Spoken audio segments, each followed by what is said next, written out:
Hello students, कैसे हैं आप सब। आशा करती हूँ आप बहुत ही अच्छे होंगे। और मैं मीता सिंह, गुरुजी क्लास 71 में आपका फिर से बहुत बहुत स्वागत है। तो देखिए, हम कर रहे थे क्रियावली। मैंने आपको क्रिया के बारे में बताया। क्रिया हमारी सकर्मक क्रिया, अकर्मक क्रिया, फिर मैंने आपको क्या बताया था, रचना के आधार पर बताई मैंने, फिर उत्पत्ति के आधार पर बताई। उसके अलावा भी हमारी कुछ क्रियाएं होती हैं और उनसे भी हमारे क्वेश्चन बनते हैं। तो क्रिया क्या होती है, कार्य को करना जो होता है वो हमारी क्रिया कहलाती है। अब देख लीजिएगा उसके अलावा हमारी कौन सी क्रिया है, इनसे हमारे बहुत सारे क्वेश्चन बनते हैं। अगर आपने वो वीडियो नहीं देखी तो प्लीज देख लीजिएगा, आपको अच्छे से समझ में आ जाएगा। आएगा। देखिए यहाँ पर क्या है, द्विकर्मक क्रिया। द्विकर्मक क्या होता है, द्विकर्मक, द्वि का मतलब दो से। जहां पर क्या होता है, जहां पर दो कर्म वाली क्रिया हो उसे क्या कहते हैं, द्विकर्मक क्रिया कहते हैं। यानी कि क्या हो सकता है, क्रिया के साथ आपको दो कर्म दिखाई देंगे। दो कर्म कैसे दिखाई देंगे वो देखिएगा। जैसे एग्जाम्पल के थ्रू मैं आपको बताती हूँ, मैं लड़के को वेद पढ़ाता हूँ। तो देखिए यहाँ पर एक कर्म तो है लड़के को, क्या है यहाँ पर एक कर्म, लड़के को। दूसरा कर्म क्या है, यहाँ पर वेद है। ठीक है, दूसरा कर्म है वेद है, पढ़ाता हूँ, यहाँ पर हमारी क्रिया है। तो मैंने आपसे क्या कहा, यहाँ पर हमारे दो कर्म वाली क्रिया को द्विकर्मक क्रिया कहते हैं। जहां पर आपको दो कर्म दिखाई देंगे वो हमारी द्विकर्मक क्रिया होगी। क्वेश्चन आपसे ऐसे पूछेगा, एक सेंटेंस दे देगा, इसमें से पूछेगा, चार आपको सेंटेंस दे दिए जाएंगे, पूछेगा इसमें से किसमें द्विकर्मक क्रिया है। तो इस तरह से पूछा जाएगा आपको। बहुत सी बार ये भी देते हैं, लड़के को वेद या है, ये पूछेंगे इसमें से कौन सा कर्म है। तो इस तरह से हमारा यहाँ पर क्या होता है, क्वेश्चन बनता है। तो द्विकर्मक क्रिया हमारी इंपोर्टेंट है, पेपर में काफी बार पूछी जाती है। जैसे नेक्स्ट एग्जांपल के थ्रू मैं आपको समझाऊं तो ये दे रखा है, माँ बच्चे को सेब खिलाती है। तो यहाँ पर एक कर्म तो हो गया हमारा, क्या हो गया, बच्चे को। एक कर्म हो गया हमारा बच्चे को, दूसरा कर्म हो गया यहाँ पर सेब। तो यहाँ पर क्या हो गया, द्विकर्मक क्रिया होगी। ठीक है, इस तरह से यहाँ पर आप पहचान सकते हैं। जैसे इसमें दे रखा है, अध्यापक छात्रों को कहानी सुना रहे हैं। तो अध्यापक यहाँ पर ये आएगा छात्रों को, किसे सुना रहे हैं, ये तो हमारे कर्ता ही हो गया, अध्यापक तो कर्ता होगी जो हमारी कहानी सुना रहे हैं। यहाँ पर एक कर्म हो गया छात्रों को, और दूसरा क्या होगा, कहानी।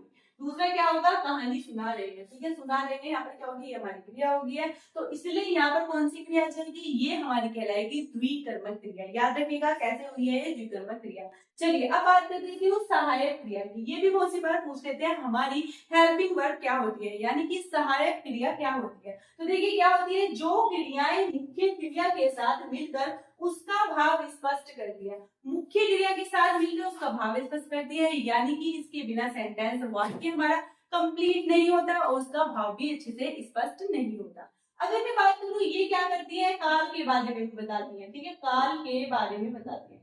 काल के बारे में कैसे, कि पास्ट में है, प्रेजेंट में है, या फिर काल के बारे में बताती है।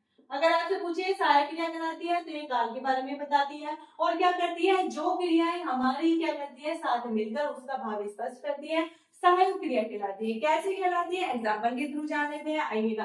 देखिए मैं घर जाता हूँ, देखिए मैंने कहा मैं घर जाता हूँ, तो यहाँ पर जाता मेन क्रिया है और हूँ जो है वो हमारी क्या है, सहायक क्रिया।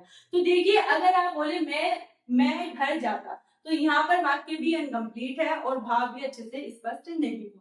लेकिन जब आप कहेंगे मैं घर जाता हूँ तो यहाँ पर भाव अच्छे से स्पष्ट हो जाएगा। तो यहाँ पर हूँ हमारी सहायक क्रिया है।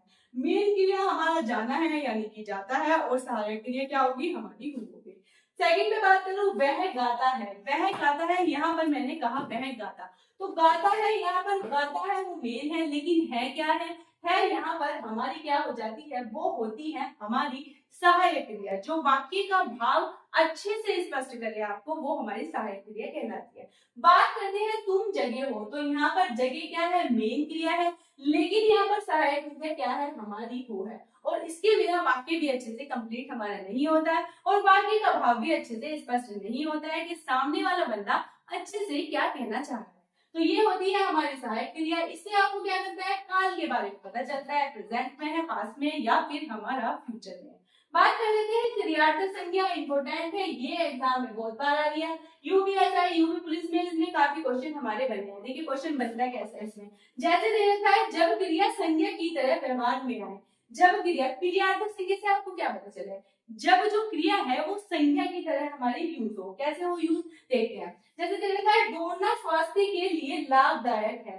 दौड़ना, दौड़ना क्या है हमारी क्रिया, लेकिन यहाँ पर हमने संज्ञा के रूप में से यहाँ प्रयोग किया है। ठीक है, दौड़ना स्वास्थ्य के लिए लाभदायक है, तो ये क्या होगी हमारी यानी कि यूनिवर्सल ट्रूथ जो आपको दिखाई देंगे वो हमारी क्रियार्थक संज्ञा में आएंगे। कैसे, नेक्स्ट एग्जांपल देखिएगा, पढ़ना मस्तिष्क का व्यायाम है। तो पढ़ना क्या है, पढ़ना हमारी क्रिया है, लेकिन यहाँ पर हमने पढ़ने को संज्ञा के रूप में हमारे यूज किया है, तो इसलिए इसे क्या बोला जाता है, क्रियार्थक संज्ञा। इसलिए कहा है इसे क्रियार्थक संज्ञा। इंपोर्टेंट टॉपिक है, बहुत सी बार ये क्रियार्थक संज्ञा के बारे में बहुत सारे क्वेश्चन अब बनने लगे हैं, तो मोस्ट इंपोर्टेंट है हमारा यहाँ पर। तो मैंने आपको 3 क्रिया बताई, द्विकर्मक क्रिया है, सहायक क्रिया और हमारी क्रियार्थक क्रिया, जिसमें 2 कर्म हो वो द्विकर्मक क्रिया कहलाती है।